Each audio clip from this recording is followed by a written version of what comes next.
l'écoute de l'ORTM, il est 13h à Sarekeina, la même heure à Djenné et partout au Mali.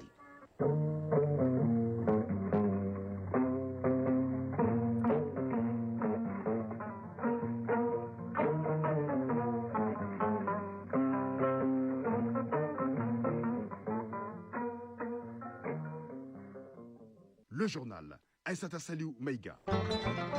Mesdames et messieurs, bonjour et merci de nous rejoindre pour ce point de l'actualité. Dans cette édition, on s'intéresse aux bienfaits du jeûne sur la santé pendant le mois sacré de Ramadan. Cet acte d'adoration qui consiste à s'abstenir de nourriture ou de tout autre acte pouvant le rompre de l'aube jusqu'au coucher du soleil pendant un mois permet de renforcer la foi en Allah subhanahu wa ta'ala tout en cultivant surtout la solidarité et le partage.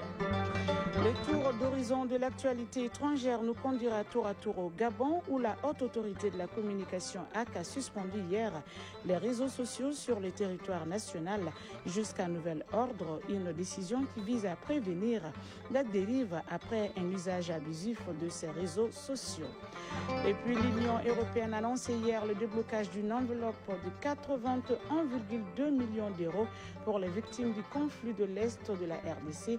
Cette somme doit permettre d'apporter une aide d'urgence aux familles déplacées, mais aussi à soutenir les services de protection. Dans la page sport, on parlera des rencontres du barrage aller de la Ligue européenne des champions qui s'achève ce soir avec 4 oppositions. Il sera également question de la 10e journée du championnat national qui se joue aujourd'hui. Mesdames et messieurs, une fois de plus, bonjour et merci de votre constante fidélité au programme de l'ERTM. Je vous le disais à l'instant dans les titres. Au Mali, les adeptes des deux religions monothéistes, l'islam et le christianisme, commencent cette année le ramadan, les carêmes chrétiens catholiques presque au même moment. Une heureuse coïncidence pour les pratiquants de ces deux religions qui croient au même Dieu, omniscient, omniprésent et tout-puissant. Ils vont consacrer leur jeûne à l'adoration et à l'abstinence tout en prônant l'entente, la paix, la cohésion sociale entre toutes les communautés du pays. Suivant le message du ministre des Affaires religieuses et du culte à cette occasion, il est au micro de notre reporter Fademba Keita. Cette année, les musulmans et les chrétiens catholiques dans l'unicité de leur foi vont passer le mois de Ramadan et de Carême 2026 à demander grâce au même Dieu pour la rémission des péchés. Dans l'affirmation de l'existence d'un Dieu unique, tout-puissant, créateur infini et infiniment bon, ils sont invités à consacrer ces 30 et 40 jours de jeûne et de carême pour la cohésion entre les confessions religieuses, les communautés et pour que le pays aspire à une paix durable. Dr Mahamadou Kone, ministre des Affaires religieuses, du culte et des coutumes. Les deux religions révélées nous interpellent et nous enseignent car Dieu se présente à travers ces deux religions à nous cette année, de fait que le mois de Ramadan et le carême chrétien coïncident en même temps cette année. Cela nous interpelle d'aller vers la solidarité, vers l'unité et vers l'union sacrée pour notre pays. Cette coïncidence nous révèle que nous sommes les mêmes fils et les mêmes filles de ce pays. Ça nous révèle aussi que nous devons être ensemble pour la même cause. Être ensemble pour bâtir notre nation, notre pays. Les religions monothéistes partagent des rites centrés sur la prière, le jeûne, les fêtes commémoratives et des rituels de passage, naissance, mariage, décès. Mais nous voulons toujours que nous soyons plus forts que jamais dans la solidarité, dans l'entraide et dans la convivialité. La communauté chrétienne du Mali, la communauté musulmane du Mali, le mois de Ramadan et le mois de Carême, c'est un mois de pardon, un mois de solidarité. Un mois où chacun de nous doit prier pour le pays et surtout, on doit avoir une pensée pieuse pour nos militaires qui sont au champ de bataille et on doit prier aussi au repos de l'âme de ceux qui sont tombés pour le pays. Seuls les prophètes diffèrent, sans quoi les deux religions invoquent le même Dieu, tout-puissant. Et ces communiqués du redécommand, la communauté musulmane a entamé ce mercredi le mois béni de Ramadan, mois de grande consommation sans discernement, mois aussi d'écoulement de toutes sortes de produits périmés et non périmés. Le Redécommand lance un appel aux opérateurs à plus de loyauté, aux autorités à plus de contrôle et aux consommateurs à beaucoup plus de vigilance, le cas échéant dénoncé. Le jeûne pendant le mois de Ramadan, c'est le sujet du grand format de cette édition. Le jeûne est un acte d'adoration qui consiste à s'abstenir de nourriture, de boissons et de tout autre acte pouvant le rompre de l'aube jusqu'au coucher du soleil pendant un mois. Il constitue le 4e pilier de l'islam. Au-delà de sa dimension spirituelle, ces rites offrent de nombreux avantages. Il permet en effet aux musulmans de renforcer leur discipline, d'améliorer leur bien-être physique et mental, tout en cultivant la solidarité et le partage. Le jeûne est une obligation pour tout musulman ayant atteint l'âge de la puberté, sain d'esprit, qui n'est pas en voyage et qui en a la capacité physique. Quels sont donc les bienfaits du jeûne sur la santé? La réponse dans ce dossier signé Kumba Sissako.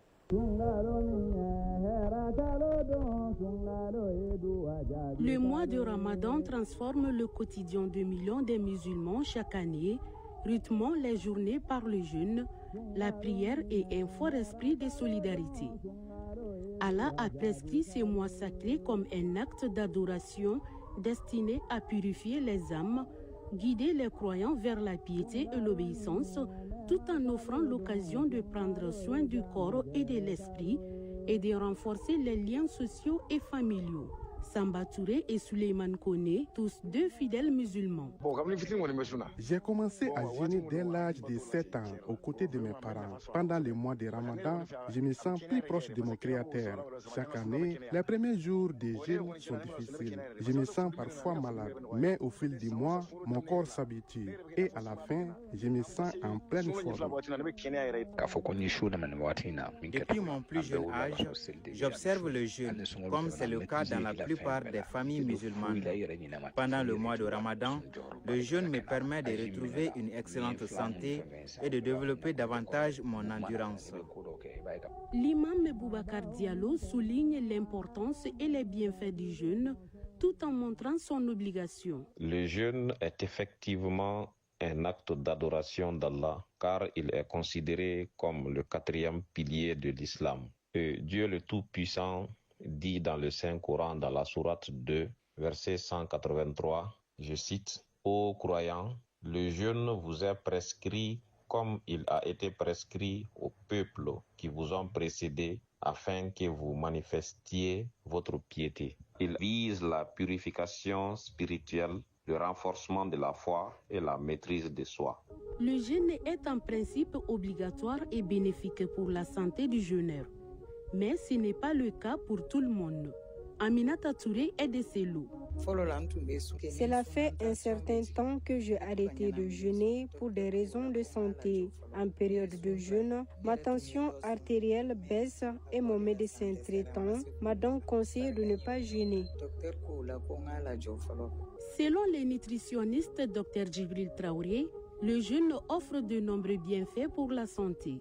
Mais il ne convient pas à tout le monde. Bien vrai que le jeûne peut aider à soutenir le taux du sucre dans le sang et diminuer la résistance à l'insuline, qui est un facteur clé dans le diabète type 2. Cependant, le jeûne n'est pas recommandé pour tout le monde, surtout les personnes qui souffrent des maladies chroniques, qui sont extrêmement exposées au risque de complications en raison de changements marqués dans la consommation des aliments, qu'ils soient liquides ou bien non liquides. L'imam Boubacar Diallo a rappelé certains actes recommandés durant le jeûne afin que les fidèles puissent tirer pleinement profit de ces mois bénis d'Allah. La lecture assidue du Coran, l'accomplissement des prières surérogatoires, les invocations, le partage au monde, nourrir les jeûneurs et la recherche de la nuit du destin. Au-delà des vertus religieuses, le jeûne a un impact positif sur la santé.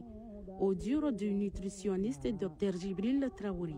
Premièrement, amélioration de la santé métabolique. Légèrement, ça peut entraîner une perte de poids. En limitant les périodes de consommation alimentaire surtout, le jeûne peut aider à créer un déficit calorique. Troisièmement, le jeûne peut aider à réduire le stress oxydatif et l'inflammation dans le corps, ce qui peut contribuer à la prévention des maladies chroniques telles que le diabète, l'hypertension artérielle. Pour bénéficier de tous les bienfaits du jeûne, le musulman se doit se suivre certains conseils prodigués par les spécialistes. Premier conseil, planifiez des repas équilibrés et nutritifs pour les périodes où vous mangez. Consommez les aliments riches en nutriments comme les fruits, les légumes, les protéines maigres et boire également beaucoup d'eau pour rester hydraté pendant la journée. Deuxième conseil, l'activité physique doit être modérée. Les jeûneurs doivent également bien dormir car un repos adéquat est essentiel pour le bien-être général et la récupération. En somme, lorsqu'il est bien observé avec piété et de manière équilibrée, le jeûne lors du ramadan contribue à améliorer le fonctionnement de l'organisme et à instaurer une meilleure hygiène de vie, ce qui fait de ces mois sacrés un allié précieux pour la santé et la spiritualité du croyant.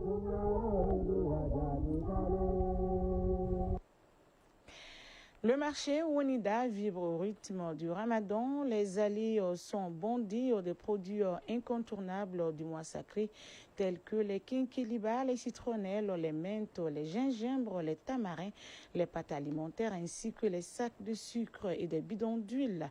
En tout cas, les prix sont de plus en plus abordables cette année, nous dit notre reporter Soumaou Aïdara qui est allé faire un tour au marché suivant son reportage. Le marché de Ounida abonde d'activités. Entre les étals de menthe fraîche, des citronnelles et des kinkeliba, les vendeuses sont sur pied. Les sachets s'alignent. Les achats se font selon les moyens de chacun. Fana Diakité, vendeuse.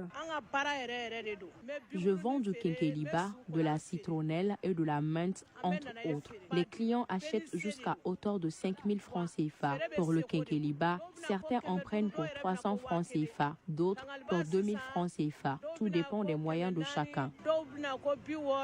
Kadia Tolo, vendeuse de citrons. Le prix du citron est très abordable cette année. Le sac se vend entre 15 000 et 17 000 francs CFA.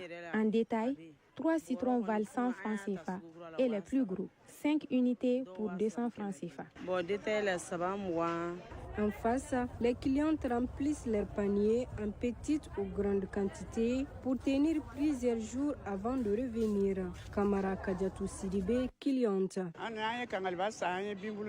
Je suis venue acheter du kinkeliba, de la citronnelle et du citron. Je me suis également approvisionnée en d'autres condiments pour être tranquille quelques jours avant de revenir au marché. Je prie pour que nous traversions ce ramadan en bonne santé.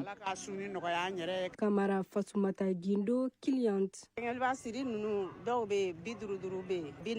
prix du kinkeliba varie. Il existe des sachets à 100 francs CFA et plus. Pour ma part, j'en ai acheté pour 500 francs CFA, ainsi que pour le citron et la menthe. Un peu plus loin, l'animation est tout aussi intense autour des tas de gingembre, de tamarin et de fleurs de bissap. La demande est forte, portée par la préparation des boissons qui accompagnent le repas du soir. Tati Sanogo, vendeuse. À l'occasion du ramadan, je vends du gingembre, de la pomme de terre, de l'oignon, du tamarin et du bissap. En ce moment, le gingembre et le tamarin sont les plus demandés. Aïssa Tandjaï, cliente. J'ai acheté 5 kilos de tamarin pour préparer ma bouillie. Que Dieu facilite ce mois pour tout le monde. Pour les denrées de grande consommation, l'engouement est également visible. Les pâtes alimentaires, l'huile, les kits d'assaisonnement et les sucres figurent parmi les produits les plus prisés. Alpha Aboubakar Sidiki Kone, vendeur. Aujourd'hui, les clients ont surtout acheté des pâtes alimentaires, du sucre, des kits d'assaisonnement et de l'huile. Le marché marche bien. J'ai beaucoup vendu. Adja Fatoumatassi, cliente. Pommes de terre. Je suis venue acheter de la pomme de terre et des jus. Cette année, le marché est un peu difficile, mais on s'en sort quand même. Entre kinkeliba, citronnelle, menthe, gingembre, tamarin, pâte, sucre ou huile, ces produits sollicités par les ménages, les étals se vident à vue d'œil. Et cet autre communiqué, cette fois-ci du ministre du Travail, de la fonction publique et du dialogue social, en application des dispositions de l'arrêté numéro 2011-2991 MTFP SG du 25 juillet 2011 portant modification des horaires de travail pendant le mois de Ramadan. Le ministre du Travail, de la fonction publique et du dialogue social porte à la connaissance des employeurs et des travailleurs des secteurs publics et privés que durant toute la période du mois de Ramadan, les horaires de travail sont modifiés ainsi qu'il suit. Du lundi au jeudi de 7h30 à 16h30 minutes, avec une pause de 30 minutes de 12h30 à 13h. Vendredi de 7h30 minutes à 12h30 minutes sans pause.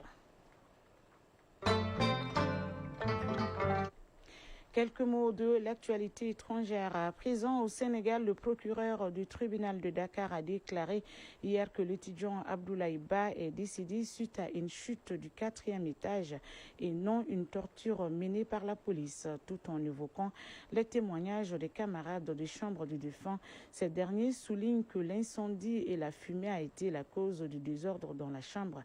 C'est là qui a empêché l'accès au couloir du pavillon, obligeant les étudiants présents à chercher d'autres issues. Malheureusement, Abdoulaye Ba a raté une marche en sautant et est tombé sur le côté gauche de son corps, entraînant sa mort. La haute autorité de la communication AC du Gabon a suspendu hier les réseaux sociaux sur le territoire national jusqu'à nouvel ordre. Cette décision vise à prévenir les dérives après un usage abusif de ces réseaux sociaux selon la AC. Il s'agit là de la diffusion récurrente du contenu inapproprié, diffamatoire, haineux, injurieux, portant atteinte à la dignité humaine, à la cohésion sociale, à la stabilité des institutions de la République et à la sécurité nationale. Pour la AC, ces contenus violent les lois en vigueur au Gabon ainsi que des règlements internationaux. L'Union européenne a annoncé hier le déblocage d'une enveloppe de 81,2 millions d'euros pour les victimes du conflit de l'Est de la RDC. C'est à l'occasion de la visite d'Adja Labib, chargée de la commissaire européenne de l'égalité, de la préparation et de la gestion des crises à Kinshasa. Sur les 81,2 millions d'euros débloqués, 68 millions doivent ainsi permettre d'apporter une aide d'urgence aux familles déplacées, mais aussi à soutenir les services de protection. Le reste de la somme, soit environ 13 millions d'euros, est destiné au soutien des Congolais réfugiés dans les pays voisins, notamment au Burundi. Le président français Emmanuel Macron a été accueilli hier dans la capitale économique indienne par son homologue Premier ministre Narendra Modi. Cette visite officielle a pour but de renforcer le partenariat stratégique bilatéral avec à la clé la vente de 114 chasseurs Rafale et un ancrage de l'intelligence artificielle. Retour à l'actualité nationale, l'hôpital de dermatologie de Bamako vient de tenir la 7e session ordinaire de son conseil d'administration. En 2025, l'hôpital a exécuté son budget programmé à hauteur de 95%. Parmi les résultats, l'acquisition de panneaux solaires offerts par le président de la transition et plus de 1200 dépistages de VIH ont été effectués. On en sait plus avec Koumba Sissé. Plus de 55 000 consultations externes effectuées, 724 personnes atteintes d'albinisme suivies, 73 nouveaux cas de lèpre détectés. Voilà entre autres réalisations de l'hôpital de dermatologie de Bamako. Des réalisations dévoilées au cours de la 7e session ordinaire du conseil d'administration de la structure. Modibo Traoré, président du conseil d'administration de l'hôpital de dermatologie de Bamako. Malgré les contraintes budgétaires, l'hôpital de dermatologie de Bamako a pu mobiliser la somme de 2 milliards 197 millions 131 576 francs CFA et a exécuté 2 milliards 90 millions 371 173 francs CFA, soit un taux d'exécution de 95,14%. Les difficultés rencontrées ont été essentiellement l'insuffisance des crédits budgétaires, les délestages dans la fourniture de l'électricité et l'insuffisance de nos capacités d'hospitalisation. Pour l'amélioration de la qualité des soins, la direction compte relever certains défis. Pour ce faire, elle se focalise sur son plan opérationnel de cette année. Drissa Diarra, directeur général de l'hôpital de dermatologie de Bamako. Notre plan opérationnel de l'année 2026 se construit autour d'objectifs prioritaires tels que la poursuite de la mise en œuvre du projet d'établissement 2023-2027, la mise en place d'un manuel de procédures administratives et financières, la poursuite de la mobilisation des fonds pour renforcer davantage nos plateaux techniques et les infrastructures, la promotion de la recherche dans le domaine de la dermatologie. Pour réaliser ces activités, le budget prévisionnel en recettes et en dépenses de l'hôpital est estimé à plus de 2,940 milliards de francs CFA et ce budget connaît une légère augmentation de 2,66%.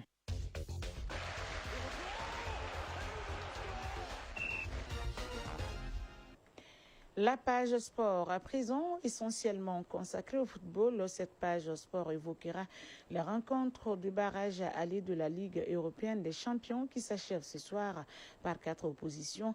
Sur le continent, le tirage au sort des quarts de finale des compétitions interclubs a été effectué hier et notre représentant, le Stade malien de Bamako, jouera contre le club sud-africain de Mamelodi Sundowns.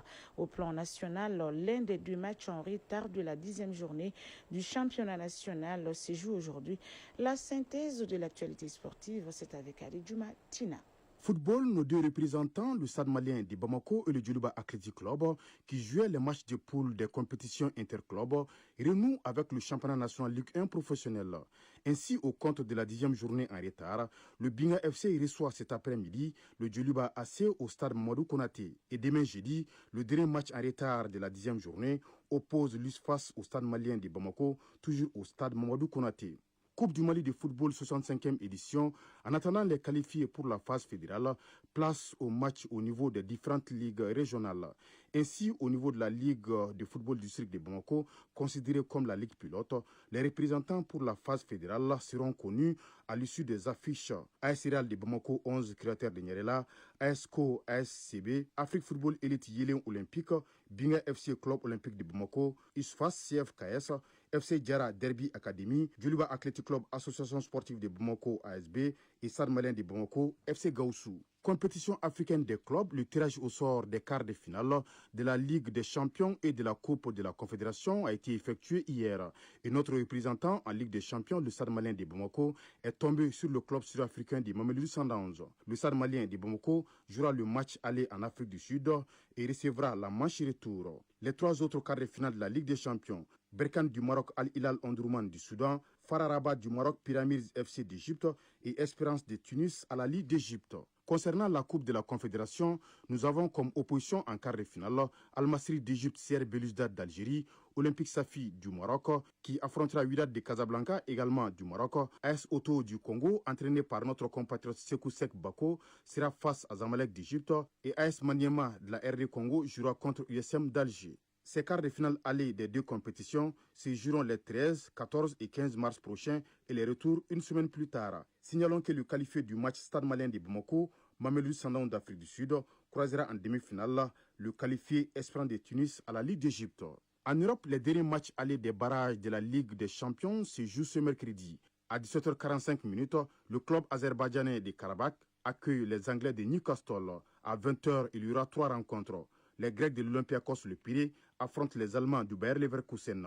Déplacement des Espagnols de l'Atlético de Madrid en Belgique chez le club Bruges. Et FK Bodo Glimt de la Norvège reçoit l'Inter Milan d'Italie. Déjà hier, ces barrages allés ont démarré avec 4 rencontres. Large victoire du club turc de Galatasaray 5-2 face à la Juventus de Turin d'Italie. Le duel 100% français entre l'AS Monaco et le PSG a tourné à l'avantage du Paris Saint-Germain qui s'est imposé en déplacement 3-2. Victoire des Allemands du Borussia Dortmund, 2-0 contre les Italiens de l'Atalanta Bergame. Puis le Real Madrid en déplacement au Portugal l'a emporté 1-0 chez Benfica Lisbonne du technicien José Mourinho. Ces rencontres de barrage et retour sont prévues la semaine prochaine. Les clubs qui parviendront à se qualifier rejoindront en huitième de finale les 8 formations qui ont composté leur billet sans passer par les barrages, à savoir Arsenal, le Bayern Munich, Manchester City, Liverpool, Chelsea, Tottenham, le FC Barcelone et le Sporting Lisbonne du Portugal.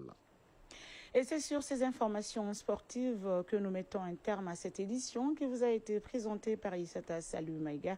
Sa mise en onde a été assurée par Bintou Traoré et Ténémon Doumbia. Mise en ligne Marcel Tessougué. Réalisation Adam Maïga et Aboubakar Kodivier Fané. Coordination Bourama Traoré et Seydou Traoré. Merci d'avoir été des nôtres et à très vite sur les antennes de l'URTIN pour d'autres informations encore plus poignantes d'ici et d'ailleurs. D'ici là, prenez bien soin de vous et des autres.